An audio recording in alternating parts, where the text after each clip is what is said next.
नमस्कार, मैं हूं आपके साथ सुरभि। आप देख रहे हैं एक्सप्रेस न्यूज भारत। रुक करते हैं बड़ी खबर की ओर।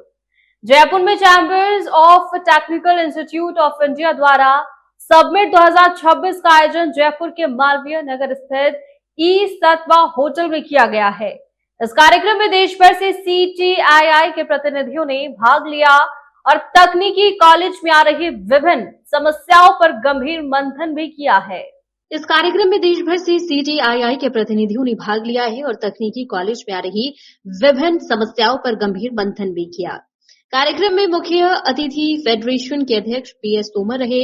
बैठक की अध्यक्षता डॉक्टर अरुण नायक ने की है, जबकि प्रेसिडेंट मोहम्मद साहब, कोषाध्यक्ष स्वाधीन नायक एवं senior vice president RS Virk सहित कई पदाधिकारियों ने अपने विचार रखे। इस दौरान national legal adviser ADV supreme court of India Pawan Kumar Singh ने कॉलेज से जुड़े कानूनी पहलुओं पर महत्वपूर्ण जानकारी दी। कार्यक्रम में मिलन महापात्रा, राजेंद्र अग्रवाल, श्रीधर जी, दुविंदर जी, शैलेंद्र जी एवं भूपेंद्र लंबा, गणेश बिस्वाल, शशिकांत मिश्रा सहित अनेक गणमान्य व्यक्ति उपस्थित रहे। बैठक में तकनीकी शिक्षा की गुणवत्ता सुधार, प्रशासनिक चुनौतियां और छात्रों के हितों को लेकर अहम बिंदुओं पर चर्चा की गई है। कार्यक्रम सफलतापूर्वक संपन्न हुआ। आज जो समिट की व्यवस्था को लेकर क्या मैसेज देंगे आपसे? भाई really I am very much thank you, very happy. यहाँ पर हमारे जो CTII के जो chamber of technical institution of India के तत्वाधान में आज हमारे 10 से भी ज्यादा प्रदेशों के ITI के हमारे जो प्रतिनिधि गण हैं, जो प्रबंधक मंडल मैनेजमेंट एसोसिएशन के हमारे पदाधिकारी हैं, वो यहाँ पर उपस्थित हैं। उन सभी का उद्देश्य है कि ITI में जो हमारे यहाँ समस्याएं चल रही हैं उनको लेकर, हम उनके निराकरण को लेकर यहाँ पर हम राजस्थान की राजधानी जयपुर में सब लोग एकत्रित हुए हैं। इसके लिए मैं हमारे CTII के हमारे चेयरमैन डॉक्टर अरुण नायक जी और उसके हमारे प्रेसिडेंट हमारे महमूद अहमद जी और पूरी टीम, उन सभी को मैं बहुत बधाई देता हूँ, जिसके सौजन्य से ये कार्यक्रम यहाँ पर संपन्न हो पाया। आपका फाउंडेशन किस चीजों को लेकर काम कर रहा है? हमारा फाउंडेशन का मूल उद्देश्य, जैसे कि नाम से ही है, chamber of technical institution of India, तो टेक्निकल इंस्टीट्यूशन की जो भी समस्याएं होती हैं उन सब हम लेकर चलते हैं। वर्तमान में इसका दायरा बहुत बड़ा है। इसका जो दायरा है वो सभी टाइप की टेक्निकल कॉलेजेस को हम लोग जो हमारा है, तो टेक्निकल कॉलेजेस, किसी भी प्रकार के इंस्टीट्यूशंस, इंजीनियरिंग कॉलेज से लेकर तमाम तरह के हमारे इनके मेंबर्स हैं। लेकिन इस समय जो मूल हमारा मिलने का उद्देश्य है वो ITI में चल रही समस्याओं को लेकर है। ITI में आए दिन नए नए कई बार अध्यादेश जारी होते रहते हैं, जिसमें से एक लेटेस्ट जारी हुआ है NIMS, national instructors management system. उसको लेकर हम लोगों ने अपनी आपत्ति दर्ज कराई थी। खासतौर पर उसका जो मॉडलिटी, जो मैकेनिज्म है, जिस तरह से उसको इम्प्लीमेंट करने का गवर्नमेंट चाह रही है, उसको हमने अपनी जो हमारा ऑब्जेक्शंस थे वो हमने सेक्रेटरी मैडम डॉक्टर अरुण नायक थी उस दिन, डॉक्टर अपने सेक्रेटरी मैडम, DGT, DDG और जो तमाम हमारी पदाधिकारी, मिनिस्टर को भी हमने आज ही लेटर लिखा है, minister skill development and entrepreneurship. उनका कहना यह है कि पहले जो है आप जितनी भी यूनिट है उन सबके अगेंस्ट टीचर्स का डेटा फीड करो, टीचर इंस्ट्रक्टर का। वो उसको ITSU कह रहे हैं, मैपिंग कर रहे हैं। वो मैप भी आपने देखा होगा ना पूरा, अगर देखेंगे ITSU का मतलब क्या है, ITI ट्रेड शिफ्ट यूनिट के अगेंस्ट। उसमें क्या होगा, मान लो किसी ITI में 20 यूनिट है, तो वो कह रहे हैं 20 यूनिट के 20 यूनिट का डेटा इंस्ट्रक्टर का आप सेव कर दीजिए, भर दीजिएगा। और जब आप मई तक ये डेटा भर देते हैं, 16 मई की लास्ट डेट है, उसके बाद 18 मई से हम केवल उन्हीं ट्रेड में एडमिशन, उन्हीं शिफ्ट में, उन्हीं यूनिट में हम एडमिशन की परमिशन देंगे। हमने इस पर सख्त आपत्ति दर्ज की है। हमारा कहना यह है कि ये गलत है। हम जितनी ट्रेड में यूनिट में एडमिशन करेंगे उसके बाद हम उनके आप डाटा जो है स्टेट पोर्टल पे फीड किया जाता है, सेव किया जाता है। स्टेट से हम माइग्रेट करते हैं सिद्ध पोर्टल पर, जो SIDH पोर्टल कहलाता है, स्किल इंडिया डिजिटल हब। तो जब हम वहां पे उसको माइग्रेट करेंगे तब हम अपना डाटा देंगे, नंबर 1। नंबर 2, उसमें जो बहुत सारी खामियां हैं, जैसे कि इंजीनियरिंग ड्राइंग और वर्कशॉप कैलकुलेशन एंड साइंस को लेकर उन्होंने कहा कि 8 यूनिट पर 9 पर उनका एक टीचर होना चाहिए। तो उसकी आवश्यकता नहीं है, क्योंकि इंजीनियरिंग ड्राइंग और वर्कशॉप कैलकुलेशन एंड साइंस का सिलेबस अब बहुत कम कर दिया गया है। जो ITI में पहले 1700 घंटे का होता था, पहले फिर 1600 घंटे हुआ, अब 1200 घंटे की ट्रेनिंग है। 30 घंटे मैथ्स की 30 घंटे। हाँ, मैथ की 30 घंटे है, मैथ और ED की नहीं, हम ये कह रहे टोटल 1200 घंटे की ट्रेनिंग है। तो उसमें से जो ना, और ED और मैथ अब अलग से कोई वो नहीं, वो थ्योरी का पार्ट है। Now that is a part of the theory, hence we have told them there is no need of the separate instructor for the ED and workshop calculation and science। उन्होंने हमारी बात बहुत ध्यान से सुनी और जो है उन्होंने हमको पूरा आश्वासन दिया है कि हम इन सभी समस्याओं का समाधान करेंगे। थर्ड शिफ्ट को लेकर जो है जो मुद्दा चल रहा है, थर्ड शिफ्ट को लेकर भी हमने अपनी आपत्ति दर्ज कराई है कि किसी भी थर्ड शिफ्ट किसी को ऐसी कोई दान में नहीं मिल जाती है, उसके लिए पूरा एक सिस्टम होता है, इंस्ट्रक्टर होना चाहिए, वहां पे इंफ्रास्ट्रक्चर होना चाहिए, मैन पावर, टूल इक्विपमेंट होने चाहिए, पावर कनेक्शन होना चाहिए, सारी सुविधाएं होनी चाहिए। अब उन्होंने एक झटके में कह दिया थर्ड शिफ्ट बंद कर दीजिएगा, तो उसको भी हमने आपत्ति दर्ज की है और हमको उम्मीद है, उन्होंने कहा है कि आप जो हमको ये सब लिख कर भेजिएगा। वो उसको जो थर्ड शिफ्ट के लिए उनका कहना ये है कि इसको हम डीएसटी में कन्वर्ट करना चाहते हैं। डीएसटी क्या है? DST dual system of training, जिसमें कि बच्चा 6 महीने तक आईटीआई में रहता है और 6 महीने तक इंडस्ट्री में रहता है। तो उसको लेकर हमारा कहना यह है कि तमाम जगह ऐसी जगह है जहां पर की इंडस्ट्री नहीं है, या उसको आप तुरंत एक डंडा लेकर नहीं बैठ सकते कि उसे आज ही बंद कर दीजिएगा, उनको थोड़ा समय दीजिएगा। और हमने कहा है कि आप जो इंडस्ट्री को भी थोड़ा सूचित करो ना, इंडस्ट्री भी आगे आने चाहिए, इंडस्ट्री वाले सुन नहीं रहे बात पूरी, तो उन सबको लेकर हमने अपनी आपत्ति दर्ज कराई है। हमको उम्मीद है कि उसको लेकर भी, इसके अलावा हमारे और भी हालांकि कई सारे पॉइंट है। अगर आप जैसे कि हमारा जो है फीस को लेकर, फीस हमारी 2022 में निर्धारित हुई थी, जो कि 26,000 रुपये और वो थी। उसमें बहुत सारी स्टेट ने, मुझे पता नहीं कि उड़ीसा की क्या स्थिति है, तमाम स्टेट ने जो है भारत सरकार के द्वारा फीस निर्धारित करने के बावजूद भी, जैसे हम देख रहे थे तेलंगाना, आंध्र प्रदेश में 15,000 रुपये फीस है अब भी, जबकि भारत सरकार कह रही है 26,000 रुपये होनी चाहिए। और कर्नाटक के हमारे प्रतिनिधि को बता रहे थे कि वहां तो 10,000 रुपये फीस है पर ईयर।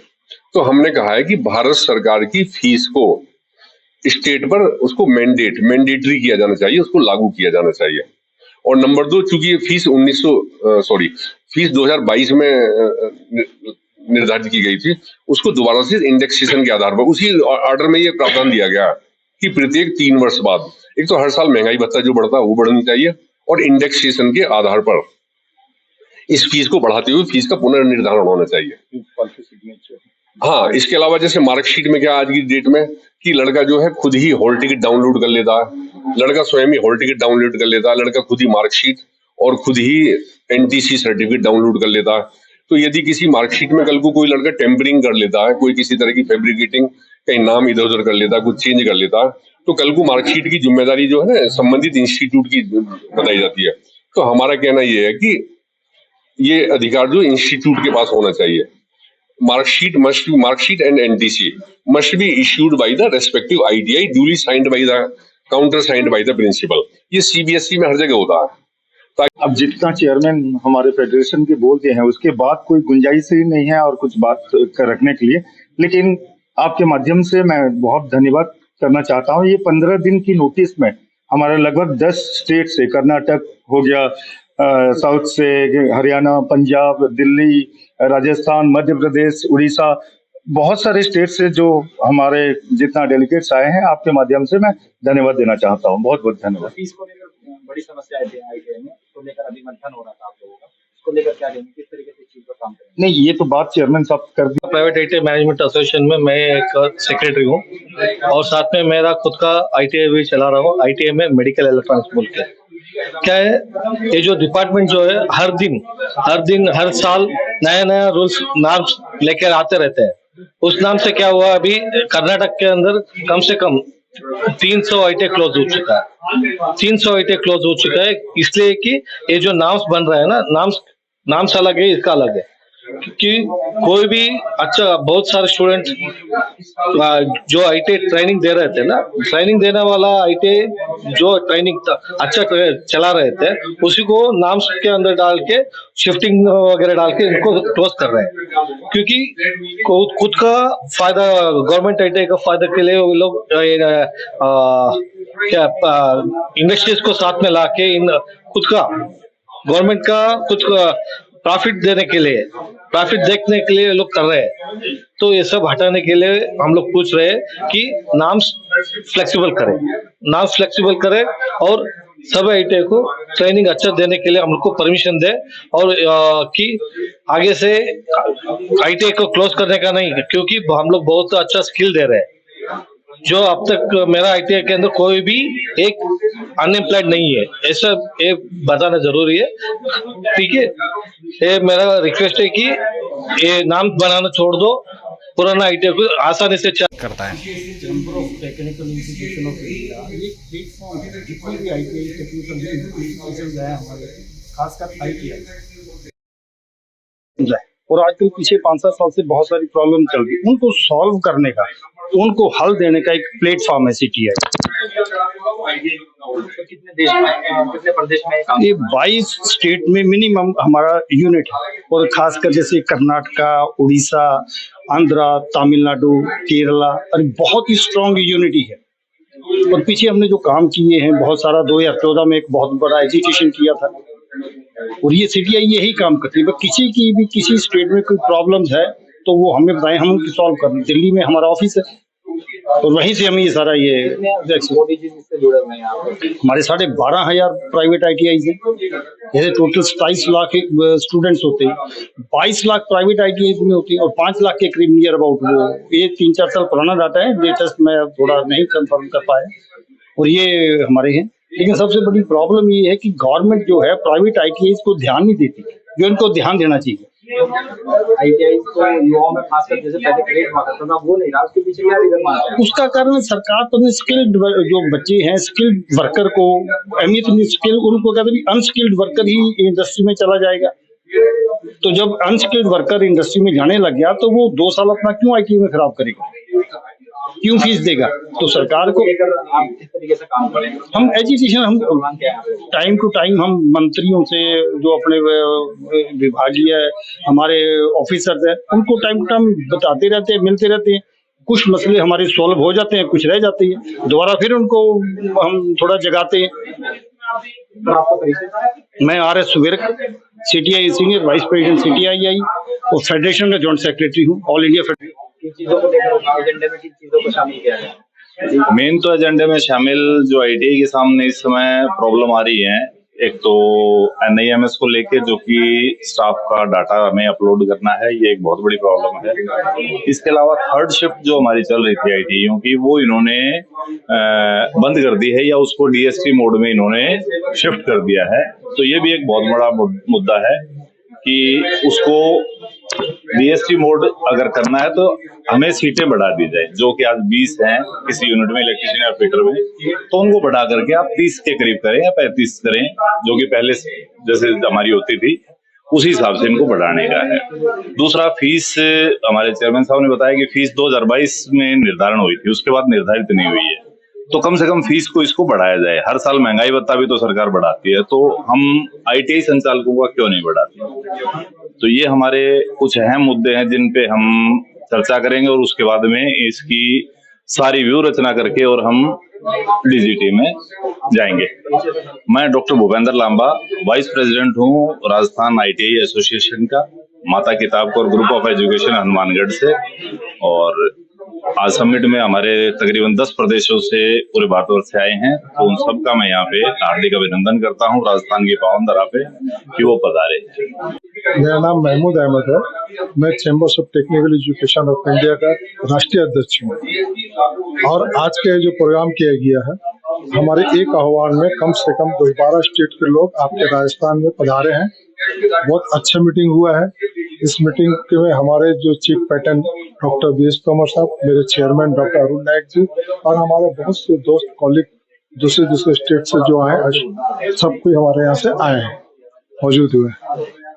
क्या एजेंडा है आपको चीजों को लेकर? एजेंडा यह था, जो हमारे जो इंडिया में जो सारे इंस्टीट्यूट है, उन सब इंस्टीट्यूट के अंदर जो प्रॉब्लम चल रहा है आज के समय में, ऐसा गवर्नमेंट का रूल आ रहा है जिसको हम लोग चाहते हैं कि ये इंस्टीट्यूट वाले ना कर पाए, तो उस पर हम लोगों ने विचार किया, सब स्टेट से अपना अपना विचार दिया। निम्स खासकर जो एक सिस्टम इम्प्लीमेंट करने जा रहे हैं, उसको हम लोग मिलकर एक साथ पूरे हिंदुस्तान में उसको उठाएंगे और उनके पास रखेंगे। और हमारे चीफ पैटर्न साहब जो है, उन्होंने इसको आगे भी एक रिप्रेजेंटेशन गवर्नमेंट ऑफ इंडिया को दे चुके हैं। अब उसको हम लोग इसको साकार करना, सबको मिलजुल कर लेके चलते हैं। हाँ, मैं मध्य प्रदेश ITI महासंघ है, जो फेडरेशन है MP का, उसको बिलोंग करता हूँ। बाकी federation of all India ITI को का मैं राष्ट्रीय अध्यक्ष हूँ। अभी हम लोग जो यहाँ पे समिट में आए हुए हैं, तो हमारी जो समस्या उन पर लेके चर्चा हो रही है। इसमें हम जल्दी एक कोऑर्डिनेशन कमेटी, जिसमें हर स्टेट की एसोसिएशन को उसमें शामिल करेंगे और जल्दी ही दिल्ली में 1 दिवसीय धरना जंतर मंतर पर और 1 दिवसीय धरना रामलीला मैदान के लिए परमिशन के लिए लेटर लगा रहे हैं, वो मिलता है। उसके बाद में अगर कोई सोल्यूशन नहीं निकलता है तो जल्दी ही बड़ा आंदोलन करेंगे, क्योंकि स्किल हब जो हमारे साथी लोग स्किल हब दिया था गवर्नमेंट ने, उन्होंने PMKY प्रोजेक्ट चलाया था।